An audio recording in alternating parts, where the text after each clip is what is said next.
Hello guys, welcome to my YouTube channel. I am Shrutika and I am vlogging today. आज आहे 31 October आणि पप्पांची आहे retirement सेवानिवृत्त नियत वयोमानानुसार त्यांची आज सेवानिवृत्तचा प्रोग्राम आहे त्यांच्या PSC ला आणि तिथून मग उद्या आमचा प्रोग्राम असणार आहे फॅमिलीचा जो की दापोलीत असणार आहे आणि सर्वांसाठी असणार आहे. सो येस, आज पप्पांची रिटायरमेंट आहे. आम्ही 3 जण चाललोय. त्यांना मीटिंग आहे त्याच्यामुळे ती येत नाहीये. पप्पा सजलेत. तो वाटत नाहीत ना 58 संपून 59 सुरू आपण ना. सो येस, आता आम्ही निघणार आहोत जायला तिकडे. चष्मा इज मॅन्डेटरी. चष्मा पाहिजेच. बाय तन्या, तू मिस कर कारण तुझी मीटिंग आहे मोठी मीटिंग वाली. कर तू मीटिंग अटेंड. आम्ही चाललो. पप्पा जिथे काम करतात तू ते पण बघायला नाहीये. करशील यार, पाऊस आहे. हो पण पाऊस, मला तर मम्मी जाते ती अगोदर एकटी, गाडी मागे आणते. कोण आला? हॅलो, नमस्कार. बोला. गणपती बाप्पा नमस्कार. बोला, काय म्हणताय?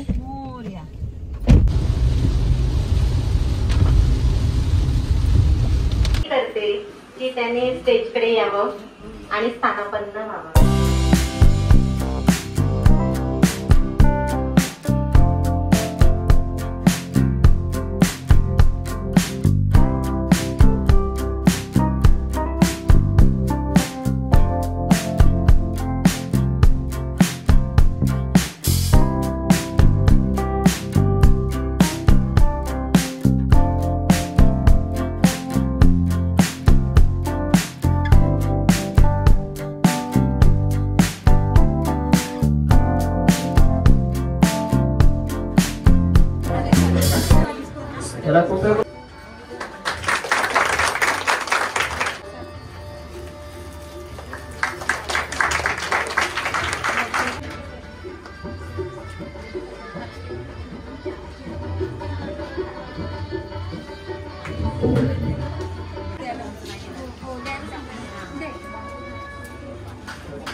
भाजी मेथी सारी भाज्या येते. धन्यवाद. आभारी आहोत. PSC मध्ये हजर झालो. त्याच्यानंतर हळूहळू 15 दिवसानंतर भाटकर भाऊची PSC हे नाव माझ्या याच्यामध्ये यायला लागलं. काय नाही सर, असं काय होत नाही. खरंच आपले सगळे कर्मचारी चांगले आहेत. कोणी काही खोटं त्याच्यामध्ये रिपोर्ट्स असतील किंवा काही असेल त्याच्यामध्ये असं काही करणार नाही. बिनधास्त असेल किंवा बाकीचं कोणी बाहेरून यायचं झालं किंवा काही झालं तरी सुद्धा काही नाही, येऊ दे. आहोत आपण, आम्ही आहोत, बघू. अडचणी प्रत्येकालाच येतात.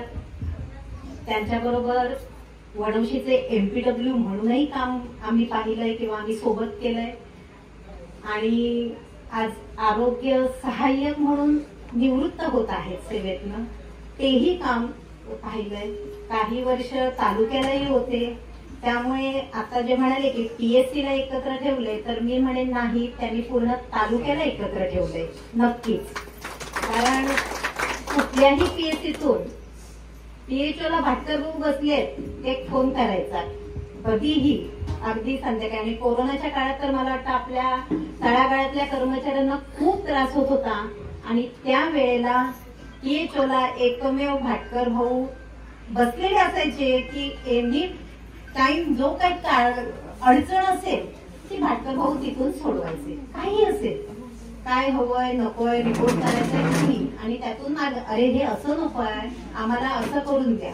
कारण त्यावेळेस मला वाटतं आम्ही सगळ्यांचेच सगळे म्हणजे अगदी कंटाळलेला असायचो दिवसभर काम करून, आणि त्यावेळेला मग रिपोर्ट देताना इतकी चिडचिड व्हायची. पण मग तिकडे भाटकर भाऊ म्हणायचे थांब असू दे, मी हा असा घेतलाय, तुम्ही मला तर असाच द्या. म्हणजे तो एक दिलासा व्हायचा कामाच्या शेवटच्या क्षणाला. खूप चांगली जपलीये आणि आता त्यांना ती आवड पुढे वाढवण्यासाठी किंवा त्याच्यात आता ते पूर्णपणे स्वतःला झोकून देतील आणि भविष्यात कधीतरी भाटकर बुवा असं नाव ऐकायला मिळेल आणि तेव्हा आम्ही अभिमानाने सांगू की हे आमचे भाटकर भाऊ आहेत आणि त्यांचा तो म्हणजे त्यांची आवड त्यांनी जपावी. त्याच्यासाठी त्यांना खूप खूप शुभेच्छा. आता तुम्हाला सुपारी घ्यायला कुठली कारण द्यायला नको आहेत, तुम्ही घेऊ शकता. तसंच त्यांच्या पुढच्या भावी आयुष्यासाठी माझ्याकडून खूप खूप शुभेच्छा. मला वाटतं माझ्या माहितीप्रमाणे वहिनींनीच सगळं केलेलं आहे, त्यांना वेळेत पाठवणं, डबा करणं, आणि वहिनींची तेवढीच भक्कम साथ मिळाल्यामुळेच भाटकर भाऊ तेवढ्याच म्हणजे कमी टेन्शनने नोकरी पूर्ण केली. आता जर समजा कामाचा पण व्याप आहे आणि घरी पण जर तो त्रास असता तर ते एवढे काय असे एकदम शांत राहिले नसते. पण वहिनींची तेवढीच भक्कम साथ आणि म्हणूनच ते शांतपणाने आज 32 वर्षाची म्हणायला पाहिजे प्रदीर्घ सेवा. कारण माझी आता फक्त 16 वर्ष झाली, तिने आता कंटाळले खरं सांगायचं तर सगळ्या बाबा ह्याच्यातून. पण मग असं कधीतरी त्या भाटकर भाऊंकडे नेहमीचा हसरा चेहरा बघून किंवा कधी शांत सगळे एकदम करायचं होतंय जातंय, होय आपण पण तसंच करायला पाहिजे, कशाला टेन्शन घेतोय आपण. एक ते हे मिळतं त्यांच्याकडनं एक नवीन ऊर्जा.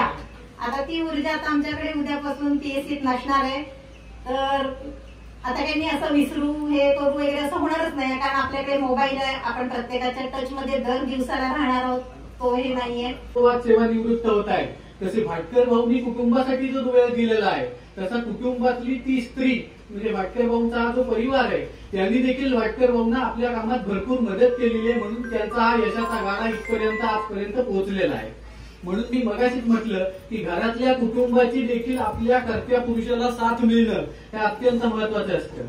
आणि त्या कर्त्या पुरुषाने सांगितलेल्या गोष्टी आपल्या घरातल्या लोकांनीही आत्मसात करणं हे देखील महत्वाचं असतं. या दोन्ही गोष्टींची जेव्हा सांगड होते तेव्हा त्यातला कार्यक्रम हा अतिशय यशाच्या बाजूला निघून जातो. तो घालवायचा हा अतिशय सोपा आणि सुंदर मार्ग आहे आणि त्यातून देवाची सेवा देखील होते. मी काल बोललो त्याप्रमाणे ज्या गोष्टीतून सत्कर्म घडेल त्या गोष्टी आपल्याकडून होत ही आई जगदंबेच्या चरणी प्रार्थना करतो आणि माझे 2 शब्द संपवतो. जय हिंद, जय महाराष्ट्र. म्हणजे उगाच घाबरून सोडत नव्हते आणि तसं त्याने मला पण सांगितलं आहे काय भाऊ टेन्शन नको, काय सगळ्या गोष्टी होत असतात. आणि म्हणजे तुम्ही मित्रच आहे खरं, ते माझ्यापेक्षा मोठे आहेत किंवा आहे, पण मैत्रीमध्ये म्हणतात ना की वय नसतं त्याप्रमाणे तसं आहे ते. आणि मला नेहमी त्यांची मुली भाषे आणि ते सगळ्यात म्हणजे दाखवून राहतात, त्यामुळे मी पण दाखवतच आहे, नेहमी आमची भेट होत राहणारच आहे. आणि दुसरा असा विषय आहे की आपण मगाशी यांनी म्हटलेलं आहे की नोकरीमध्ये त्यांनी काय सांगितलंय, तर नोकरीमध्ये त्यांनी सांगितलं की ऍटिट्यूड ठेवायचं नाही. तुम्ही जेव्हा वावरताय, तुम्ही सर्वांना घेऊन जाता, तर मी काहीतरी मोठा आहे, मी काहीतरी मी माझं सुपरवायझर आहे, जे काय असेल ते माझं पद आहे, हे पद तुम्ही जेव्हा साईडला ठेवून जाता त्यावेळेला तुम्ही सगळ्यांना घेऊन जाता. खूप चांगलं काम केलेलं आहे आणि मी त्यांना पुढील वाचण्यास शुभेच्छा देतो. धन्यवाद. तिकडे आसूतला नाही का सर्वे चालू होता, तेव्हा 7 लोक सर्वे चालू होता. तर आम्ही तेव्हा 12:30 वाजले की भाटकर देऊन द्यायचो. जाऊ तुम्ही वागेला राहणार आहे ना, जावा असं वाजेंद्र शुभम होतं. काका तुम्ही कधी येणार आमच्याकडे, म्हणजे आता बरं वाटेल आलं तर. आणि खरंच आणि ते आल्यापासून एकदम भारी वाटतं, म्हणजे असं उणी बसत नाही. किंवा माझे वडील गेल्यानंतर आहे ना ह्यांनी म्हणजे खूप माया लावली. म्हणजे माझे कोणत्या पण काम असेल ना काय नाही, टेन्शन नाही घ्यायचं रे, काय नाही, असं मला उणीव नाही कधीच नाही वाटली तुमच्यामुळे. म्हणजे असं अजूनही आता यापुढे भासत राहील. पण तुम्हाला नक्की कॉल करत आहे. आणि वाघरला आला तळीला आला तर कधी मला कॉल करा, मी भेटेन. आणि थँक्यू. भरपूर काय बोलत होते एवढंच. पण माणूस कशा आपली ओळख भाटकर भाऊ सगळ्यांना सोबत घेऊन जातात. तसंच एक अनुभव मला तिथे सुद्धा झाला. मी जेव्हा नवीन गेलो करंजगावला तेव्हा सुद्धा भाटकर भाऊंची आठवण तिथे काढली गेली. आणि तेव्हा मी तिथून फोन केला होता भाटकर भाऊला की भाटकर भाऊ तुमची आठवण करतायत लोक, म्हणजे तुम्ही काहीतरी तिथे छाप पाडली. हे खूप आवडलं. सुपरवायझर म्हणून तर ते म्हणजे खूप चांगले आहेत, पण एक व्यक्ती म्हणून सुद्धा ते फार चांगले आहेत. एक होतो त्यावेळेला त्यांना कधी सांगितलं ना की भटकर भाऊ SDH मधून मेडिसिन घेऊन यायचं, हा ठीक आहे ना, आणि तो कधी नाही म्हटलेच नाही. परत क्षीरसागर सिस्टर, तपस्वी क्षीरसागर सिस्टर ज्या रिटायर्ड झाल्या, आणि भाटकर सिस्टर, त्या दोघींना एक 2 आठवड्यापूर्वी रविवारी भेटले मी. तेव्हा तुमचाच विषय झाला की म्हणजे बऱ्याचदा दोघं पती पत्नी नोकरी करत असतात तरी बऱ्याचशा गोष्टी म्हणजे ज्या मिळवण्याच्या असतात त्या राहून जातात. आणि नुसतं मिळवणं, एक पॅरेंट म्हणजे काय, पालक म्हणजे काय, फक्त एखादी गोष्ट प्रोव्हाइड करणं नसतं, ते संस्कार करणं पण फार महत्वाचं असतं. मग त्याच गोष्टी सांगत होत्या भाटकर सिस्टर, क्षीरसागर सिस्टर की एवढी जिद्दीने त्याने नोकरी केली ना, म्हणजे तुमच्याबद्दल बोलत होत्या की दोन्ही मुली पण खूप जिद्दीने नोकरी केली. दोन्ही मुलींना भरपूर शिकवलं. सोपं नाहीये एका मुलीला डॉक्टर करणं, एका मुलीला वकील करणं. आणि जर म्हटलं ना उत्तम सल्लागार, तर खरंच भाटकर भाऊ म्हणजे असंच. आता जरा प्रत्येकाला काही ना काही फायनान्शियल प्रॉब्लेम येतच राहतात, कितीही कमवला तरी तो पैसा खर्चच होत असतो. परवाच आता आमचा विषय झाला, ते लसीकरणाला आले होते तेव्हा मला बऱ्याचशा गोष्टी त्यांच्याकडून शिकायला मिळाल्या. बऱ्याचशा गोष्टी त्यांनी मला सांगितल्या, म्हणजे फायनान्शियल प्लॅनिंग कसं करायचं. माझी सुद्धा 35 वर्ष सर्व्हिस झालेली आहे, पण असा प्रामाणिक माणूस कुठेही बघितलेला नाही, कुठेही. पहिलाच मला त्यांना 5 उपमा द्यावेसे वाटतील: आदर्श पती, आदर्श वडील, आदर्श कर्मचारी, आदर्श सुपरवायझर आणि आदर्श माणूस.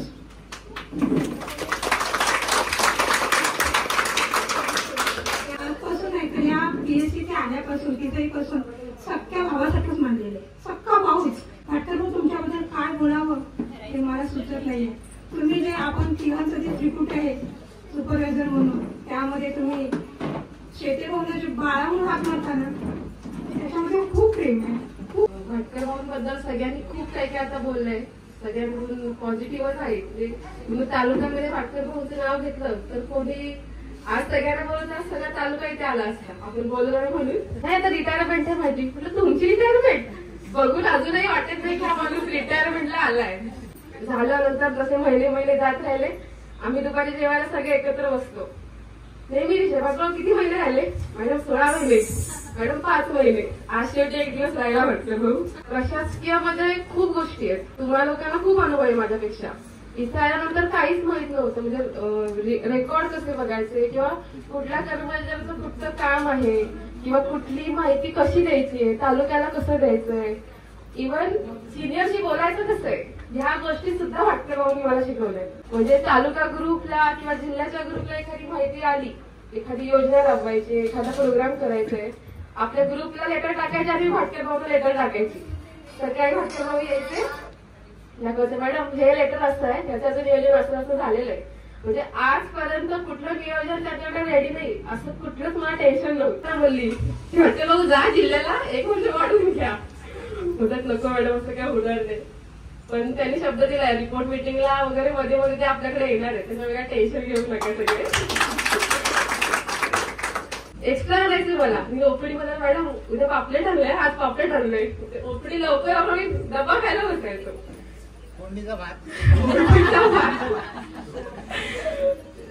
छोट्या छोट्या गोष्टी भाटकर भाऊ सोबतच्या, त्याच्यामुळे मिस तर त्यांना खूप करणार आहे. सकाळी 11 वाजता काही पेशंटचं काही असेल किंवा कुठला लेटर असेल त्यांना फोन करायचा, हा मॅडम आलो मी, 10 मिनिटात आलो, 15 मिनिटात आलो. आले की मला भेटणार, काय म्हणून टेन्शन घेऊ नका, ह्याचं होऊन जाईल, हे मी बघतो, मी करतो. कुठला सर्वे असेल, MPW सांगणं असेल, मीटिंगच्या दिवशी मीटिंग अरेंज करून ती शांततेत पूर्ण करण्याचं काम भाटकर भाऊच करतात, हे सगळ्यांना माहिती आहे. त्याच्यामुळे सगळ्यांनाच त्यांची खंत वाटणार आहे आपल्याला. असलेले माननीय वैद्यकीय अधिकारी प्रफुल्ल क्षीरसागर सर, त्याचप्रमाणे आपल्या PSCचे वैद्यकीय अधिकारी गुरकुटे सर, त्याचप्रमाणे आमच्या मुली समान असलेल्या इजनाक मॅडम, माझी मुलगी भाटकर मॅडम आणि माझी पत्नी, सगळ्या आशा सेविका, CHO, त्याचप्रमाणे आरोग्य सहाय्यक, आमच्या गटप्रवर्तक आणि त्याचप्रमाणे आमचे चालक तिथे सगळे बसले, ड्रायव्हर, त्याचप्रमाणे आमचे MPW आणि NM. आमच्या मावशी कुठे गेल्या? मावशी दिसत नाही. म्हणजे आजचा शेवटचा दिवस माझा. खूप काही बोलायचं आहे, पण सगळ्यांनीच माझी स्तुती केली, त्यामुळे आता मी सुद्धा भावुक होतोय. सगळेच म्हणतात की तुम्ही लवकर रिटायर होत आहेत. खरोखर तुमची जन्मतारीख चुकली का? नाही. माझी जन्मतारीख 1/11/1967 आहे. ह्याच्या पुढे तुम्हाला कुठलाही माणूस जर समोर भेटला तर त्याला मार्गदर्शन करा किंवा त्याला सहकार्य करा, पण उगाच कुठेतरी त्याला त्रास देण्याचा प्रयत्न करू नका, की जेणेकरून देव सुद्धा बघत असतो वरती काय काय घडते, खाली जर चालले ते. त्याच्यामुळे कुणाला त्रास देऊ नका. त्याचं फळ तुम्हाला इथेच भोगावं लागणार आहे, मग ते चांगलं असो की वाईट असो ते. बाबू म्हणजे लहान बाबू म्हणायचे, बाबू तुम्ही इथेच राहा. त्यांनी स्वतः जेवण करायचे, स्वतः मला जेवायला वाढायचे, जेवण द्यायचे मला ते, कारण की मी हेडक्वार्टर MPW होतं ना, त्याच्यामुळे फिरती करून परत मी तिथे यायचो PSCला आणि मी तिथे जेवायचो मॅडमच्याकडे, आणि संध्याकाळी मग घरी जायचो आणि घरी मग स्वतः जेवण बनवायचो. माझ्याबरोबर सुर्वे होते माझं रूम पार्टनर, ते स्वतः जेवण बनवायचे, मी जेवण बनवायचं, आम्ही जेवण बनायचं.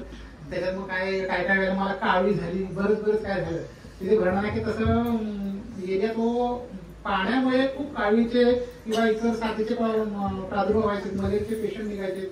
त्या मलेरियाचे पेशंट निघायचे त्यावेळेला मी पुरुष PSC असून सुद्धा मी मलेरियाचे पेशंट इकडे हँडल करायचो, कारण मी तिथे राहायचो. आणि लग्न झाल्यानंतर मग थोडंसं स्थिर स्थावर झालो आणि पहिलं कर्ज काढलं 27,000 रुपयाचं. अशा पद्धतीने मी संसार सुरू केला. मला पहिली मुलगी झाली त्यावेळेला माझी बायको काय मला म्हणाली, आम्हाला जे मिळालं नाही ते आमच्या मुलांना मिळायला पाहिजे. मग ते शिक्षण असू दे किंवा कपडा लत्ता असू दे किंवा दागदागिने असू दे, सगळं काही ते त्यांना मिळायला पाहिजे, त्यांचं आनंदी वातावरण असायला पाहिजे. आणि मुली माझ्या पहिली मुलगी झाली, नंतर 3 वर्षांनी मला दुसरी मुलगी झाली. दोन्ही मुली जरी झाल्या तरी मी आनंदामध्ये होतो, कारण का मुली ह्या सुद्धा म्हणजे अगदी म्हणजे तेव्हा म्हणी असायच्यात, मुली हे देवाघरचं फुल, असं काहीतरी म्हणी असायच्यात. खूप मुली जर असतील तर मग काय, मुली सुद्धा आपल्याला पोचतीलच ना. आपल्याला बसायला कशाला पाहिजे? मी एवढा कमजोर असताना मला पेन्शन आहे म्हटल्यानंतर मला बसायला काय गरज आहे? मग मुलींना शिक्षण घेण्याचं ठरवलं. आणि माझी मुलगी ज्यावेळी 10वीला होती, तिच्या क्लाससाठी मी बरेच प्रयत्न केले, पण मला तिला कुठेही क्लास मिळाला नाही. पण 10वीला सुद्धा तिने चांगल्या टक्क्याने मार्क मिळवले होते आणि तिथं 12वीला सिलेक्शन झालं, 11वीला सिलेक्शन झालं, सायन्समध्ये तिला ऍडमिशन मिळालं. ज्यावेळेला ती 10वी पास झाल्यानंतर ती मला म्हणाली, पप्पा मला डॉक्टर व्हायचं आहे.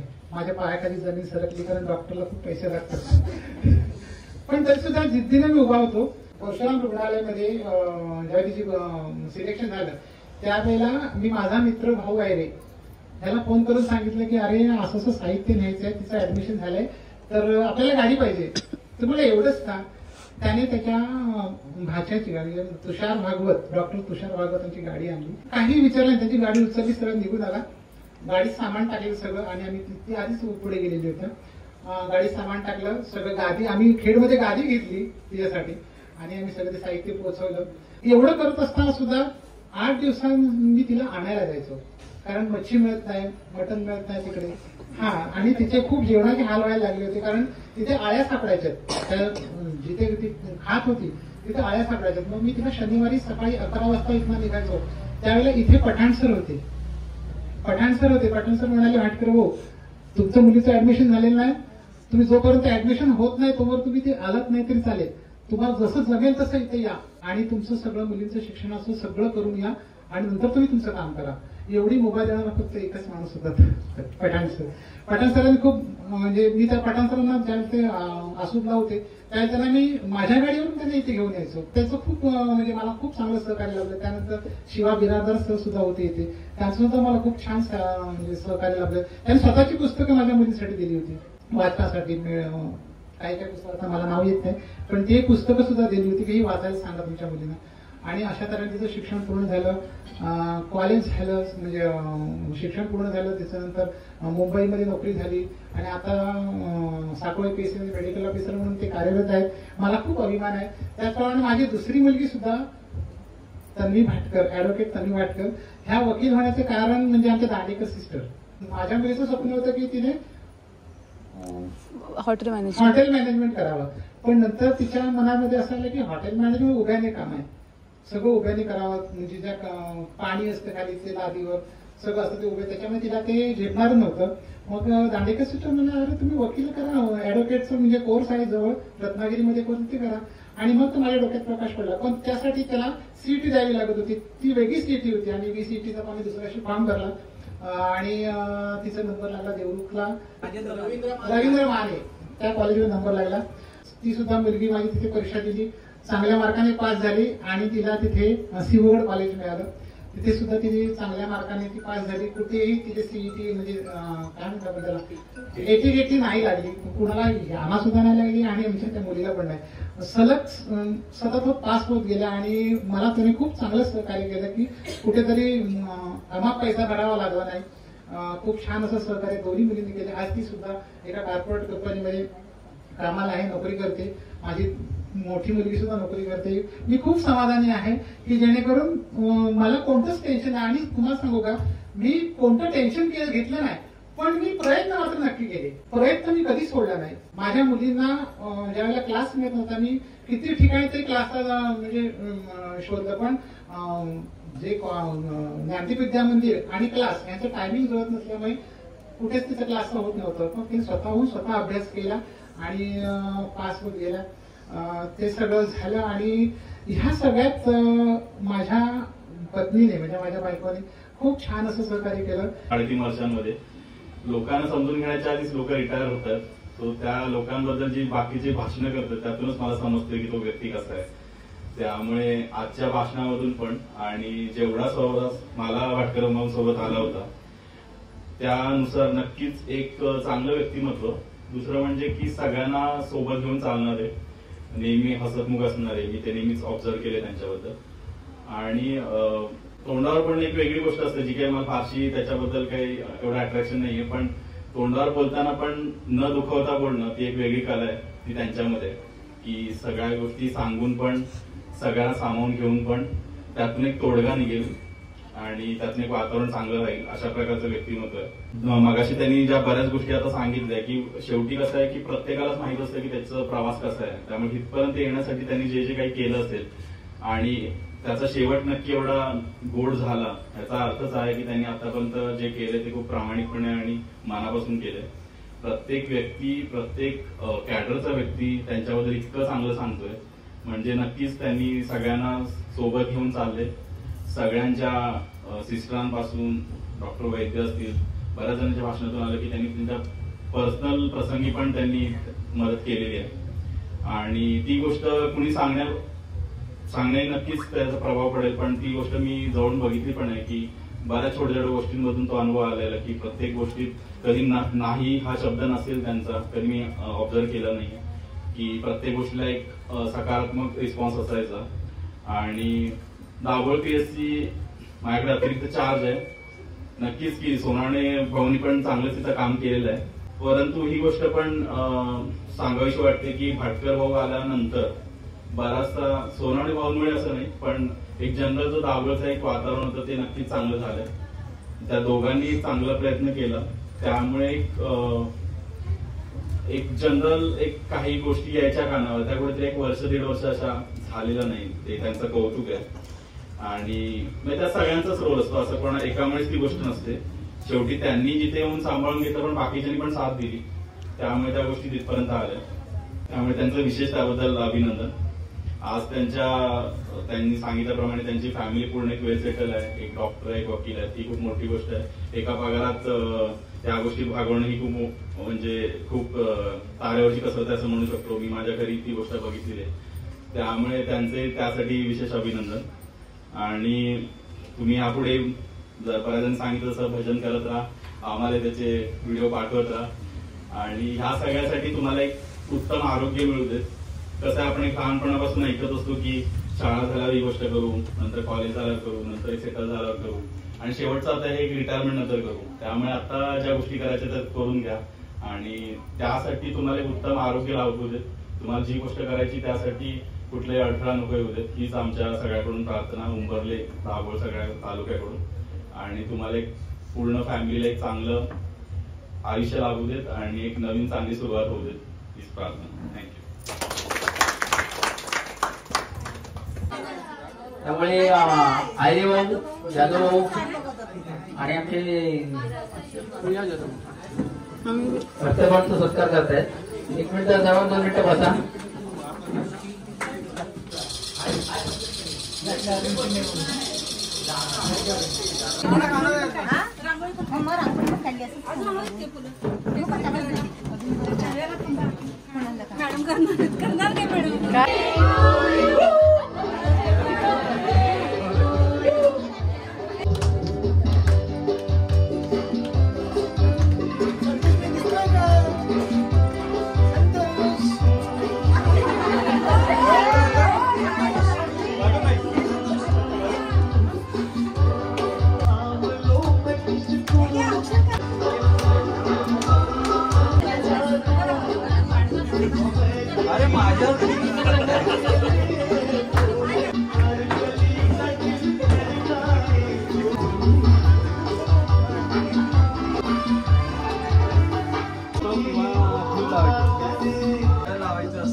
तन्याने अशी ना हे सजवलंय सी पप्पांसाठी आणि ते पप्पा आत खाली आहेत आणि पप्पा तर वरती येतील. पप्पांना सरप्राईज.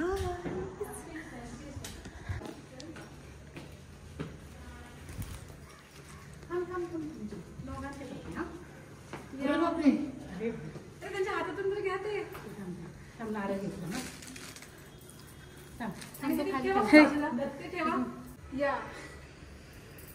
स्वागतम सुस्वागतम. थांबा मला पुढे जाऊ दे. आम्हाला पुढे जाऊ दे. तुम्ही या तुमच्या करून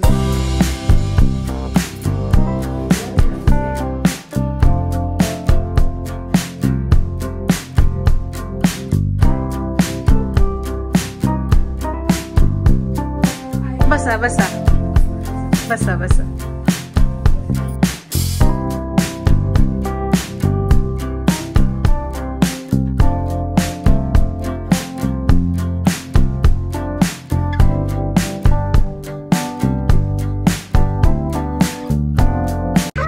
नेक्स्ट डे. हॅलो गाईज, हा आहे 2nd डे आणि आम्ही आमच्याकडचं म्हणजे आपल्या भाटकर कुटुंबाकडचं फंक्शन आज पप्पांचं आहे रिटायरमेंटचं आणि त्यासाठी मी तयार आहे. मी साडी नेसले आणि त्याने ड्रेस घेतलाय. मम्मी आतमध्ये तयार होते. हा आणि शशांक पण आलाय. सो आता आम्ही जातोय तिकडे हॉलवर जिकडे माझा साखरपुडा झाला. आमचा साखरपुडा झाला तिकडेच आम्ही चाललोय हॉलला. त्याच हॉलला.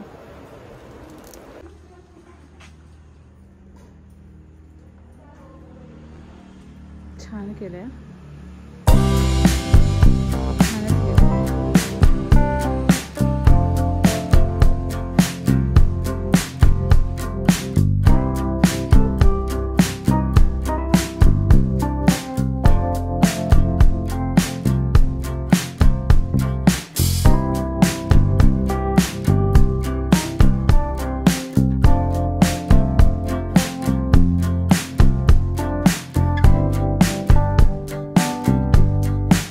नमस्कार, मी प्रमोद चिखलीकर.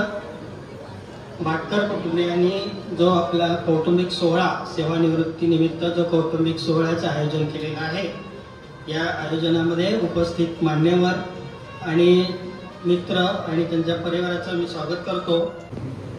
आमची मुलं असतील